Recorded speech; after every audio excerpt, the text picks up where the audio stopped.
আপনার গৃহে 1 থেকে 15 বছরের সন্তান আছে, তাহলে এই ভিডিওটা আপনার জন্য।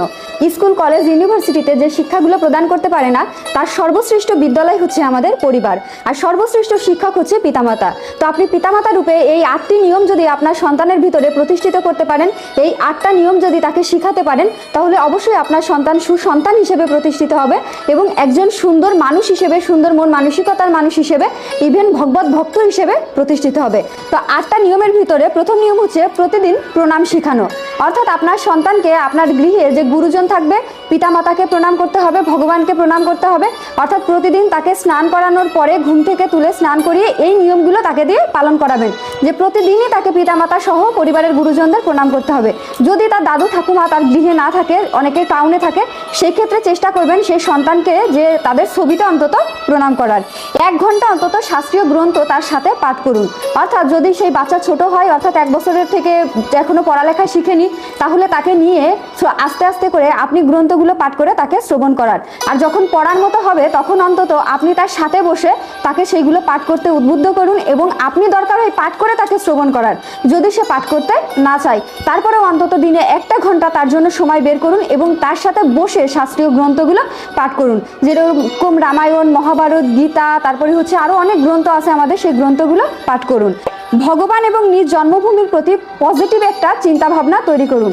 অর্থাৎ ভগবানকে নিয়ে তার চিন্তাভাবনা, তার মস্তিষ্কে ভগবানের প্রতি প্রেম, ভালোবাসা, এগুলো ধীরে ধীরে আপনি প্রবেশ করান।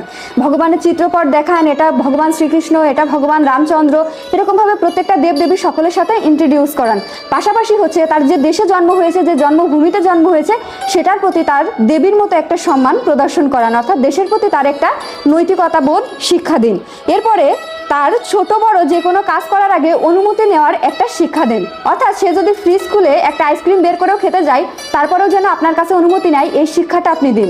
অর্থাৎ কোনো জায়গা থেকে একটা কলম নিবে, কোনো জায়গা থেকে একটা বই নিবে, কিছু একটা নিবে, অন্তত পিতা মাতার কাছ থেকে অনুমতি নিবে বা গুরুজনদের কাছ থেকে অনুমতি নিবে।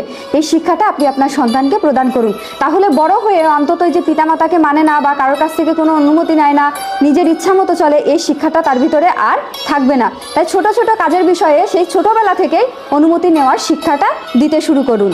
এরপরে সপ্তাহে অন্তত 1 দিন তাকে মন্দিরে নিয়ে যান। যেরকম ছুটির দিনে আপনারা কোথায় যান, পার্কে বেড়াতে যান, তো চেষ্টা করুন ছুটির দিনগুলোতে অন্তত 1 দিন সপ্তাহে তাকে মন্দিরে নিয়ে যাওয়া এবং সেখানে ভাগবত কথা শ্রবণ করানো, কীর্তন শ্রবণ করানো।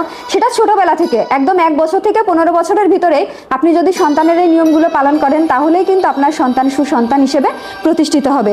এর পরের নাম্বারে আছে ঘরে যদি কোনো অতিথি আসে, তাহলে তাকে স্বাগত জানানো এবং তাকে প্রণাম করা। অর্থাৎ ঘরে যখন ছোট বড় অনেক অতিথি আসে আমাদের, আমরা অনেক সময় পরিবারের মেম্বাররা কোনো অতিথি দেখে হয়তোবা সন্তুষ্ট হই, কাউকে দেখে আবার অসন্তুষ্ট হই। তা কখনোই কোনো সন্তানের সামনে কোনো অতিথির দুর্নাম করবেন না, তার নামে কোনো কথা বলবেন না, পরনিন্দা, পরচর্চা বা সমালোচনা করবেন না। আপনার সন্তানের সামনে যেই আসুক তার সুনাম করে তাকে বসতে দিয়ে তাকে কিভাবে অভিবাদন করতে হবে সেই শিক্ষাটা দিবেন। আজকালকার বেশিরভাগ সন্তানই দেখবেন যে বাড়িতে কেউ আসলে ঘর থেকেও বের হয় না, ঘরে দরজা দিয়ে বসে থাকে। ইভেন নমস্কার দিয়ে প্রণাম জানানো তো দূরে থাক, কথা বলতেই চায় না বেশিরভাগ সন্তানের ক্ষেত্রে এটা। তাই অবশ্যই আপনার সন্তানকে এই শিক্ষাটা আপনি ছোটবেলা থেকেই দিতে শুরু করুন।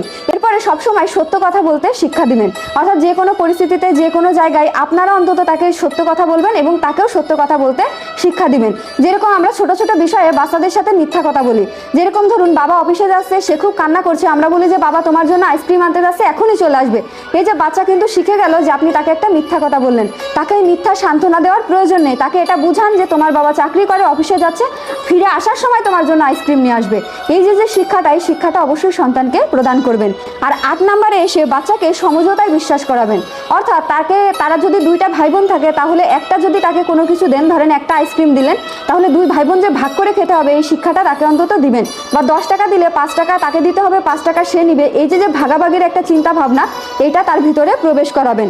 এরপরে হচ্ছে শ্রদ্ধা, মানুষের প্রতি বিশ্বাস। অর্থাৎ বিশ্বাস করতে শিখাবেন, মানুষকে শ্রদ্ধা ভক্তি করতে শিখাবেন এবং অপরকে সাহায্য করার মন মানসিকতা রাখবেন। রাস্তায় যখন দেখবেন কেউ বিপদে পড়েছে, তখন সন্তানের সামনে তাকে সাহায্য করবেন এবং তাকে শিক্ষা দিবেন যে তুমি কিভাবে একজন অসহায় মানুষকে সাহায্য করতে পারো। বাড়িতে যখন কেউ ভিক্ষা নিতে আসবে বা কোনো সাহায্য চাইতে আসবে তখন সন্তানের হাত দিয়ে সেটা দিবেন, দিয়ে তাকে শিক্ষা দিবেন যে কিভাবে সে মানুষকে সাহায্য করতে পারে। তো এই 8টা নিয়ম যদি আপনারা পালন করেন তাহলে অবশ্যই আপনাদের সন্তান সুসন্তান হিসেবে প্রতিষ্ঠিত হবে। আর সন্তান প্রতিষ্ঠিত করার বা সন্তানকে শিক্ষা দেওয়ার শ্রেষ্ঠ সময় হচ্ছে 1 থেকে 15 বছর। এরপরে গিয়ে সন্তানকে আর কখনোই আপনি আপনার মতো করে মানুষ করতে পারবেন না, অর্থাৎ এর ভিতরে যে শিক্ষা দেওয়ার প্রয়োজন হয় সেগুলো আপনাকে দিয়ে নিতে হবে। আর তারপরে গিয়ে সন্তানের সাথে বন্ধুসুলভ আচরণ করতে হবে, যেটা কিন্তু চাণক্য নীতিশাস্ত্রে উল্লেখ করা হয়েছে। তো আশা করি ভিডিওটা ভালো লাগছে এবং ভালো লাগলে অবশ্যই ভিডিওটা শেয়ার করবেন। ধন্যবাদ সবাইকে। হরে কৃষ্ণা।